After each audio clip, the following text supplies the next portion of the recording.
We designed a 6-week system in order to prepare a presenter. They don't necessarily need any science background in order to be able to present at the end of this process.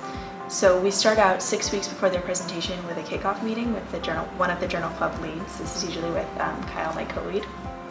So at this point, the presenter will have chosen a topic, selected a paper, and done an exercise to acknowledge their own bias about the research. And then the lead answers any questions they might have, helps them to finalize their topic selection, and make sure that they can access their deliverables document where we have them put all of the things that they're working on as they lead up to their presentation so that our team can stay on the same page. And then with 5 weeks to go to the presentation, they have a meeting with the big picture review team.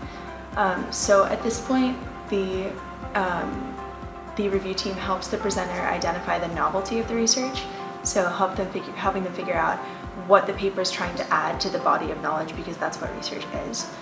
The review team helps the presenter find a hook for their presentation, so a way to introduce it that was both attention-grabbing and compelling. And then the review team helps the presenter articulate why their topic matters and suggest statistics that they might find and include to drive this point home in their presentation. We think it's really important for presenters to be able to explain why their topic is important, because research is being done for a reason, because research is expensive and takes a lot of people hours. So in order for it to be done, it has to have some kind of human significance. And it also adds to the gravity of their presentation when the audience understands why it matters. And then with 4 weeks to the presentation, we have the presenter dive into the data with the Data 1 meeting. With either our data review team A or our data review team B, we have them split we have the data review teams split because that way they only need to read and understand all of the data from one paper every 2 weeks instead of every week. This will make sense in a minute. By the time that a presenter gets to their Data 1 meeting, they will have fully read the paper and written a few sentences about each of its important figures. And then at the meeting, the review team goes over that deliverable to check the accuracy of the data descriptions and asks the presenter questions to ensure their understanding of the figures. The review team also helps the presenter strengthen their understanding of the data, either by filling in holes for them or helping them figure out how to get those answers if the review team doesn't know.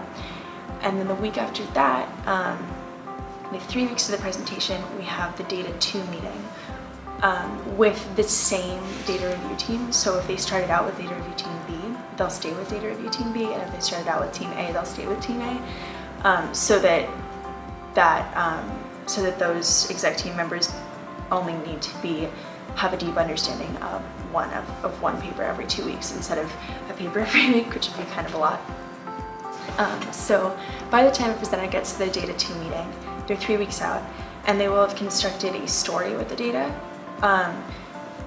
We like to think of papers as stories because there's a logical progression of what they're looking at. They'll do figure 1 will show something, and then figure 2 will be dependent on figure 1 or be building on that. So they're not just isolated experiments within studies. So we want the presenter to construct this kind of story with the data that they are given from the paper, so that they can make sure that that story is being communicated to their audience, because narrative makes the data compelling.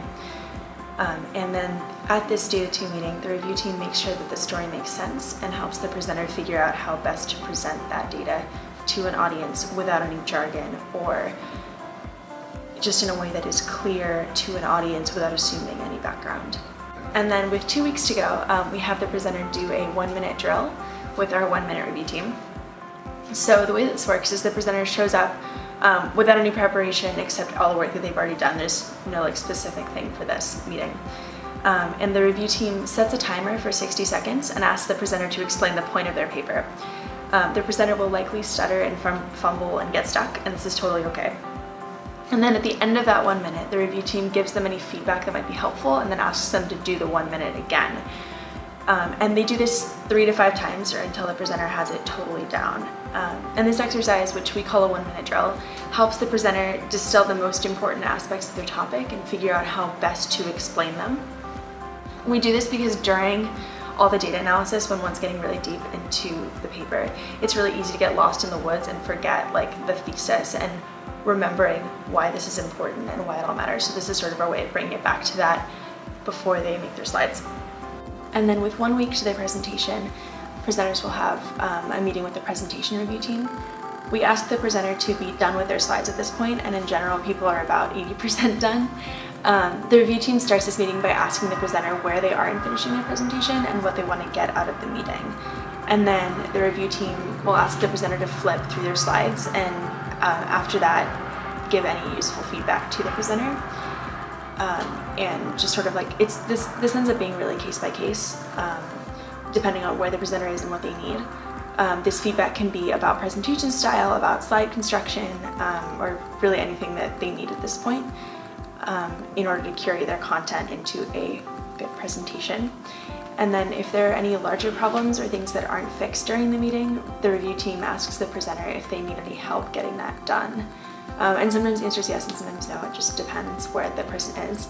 And then when the presenter leaves, the review team offers encouragement about how their presentation is going to go, especially if they seem nervous, like you got this or anything. It can be totally casual. We've just found that people tend to be pretty nervous, so that's useful. And then the review team presentation review team follows up with the presenter if they needed to finish anything by sending an email offering to help or checking in the hallway just to make sure they feel supported. And then the week of their presentation, we have T-minus 0 weeks. We have a final vetting with the lead. So that's usually with me. The presenter will be finished with their presentation at this point, and the reviewer will ask the presenter to go through the presentation for them and then make any final suggestions about slide construction, presentation skills, or story structure. During this run-through, the reviewer makes sure that there is nothing dangerous in the presentation, like there's no offering medical advice or misusing clinical terms that might be misinterpreted. Keeping in mind the community that's being spoken to.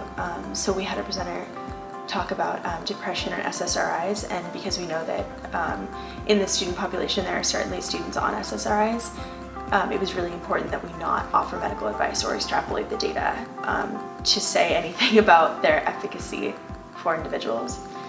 And then the reviewer also offers validation and encouragement because people tend to be kind of nervous. So then that gets a presenter to the week of their presentation. So starting from not knowing their topic to having a finished and polished presentation on the topic of their choosing. We've given faculty the option to opt out of the review meetings that they wouldn't find useful. Some faculty like to go to all of them and some don't really want very many, so it kind of depends on the person. And then for students, we pretty much have them go to all the meetings. That's it.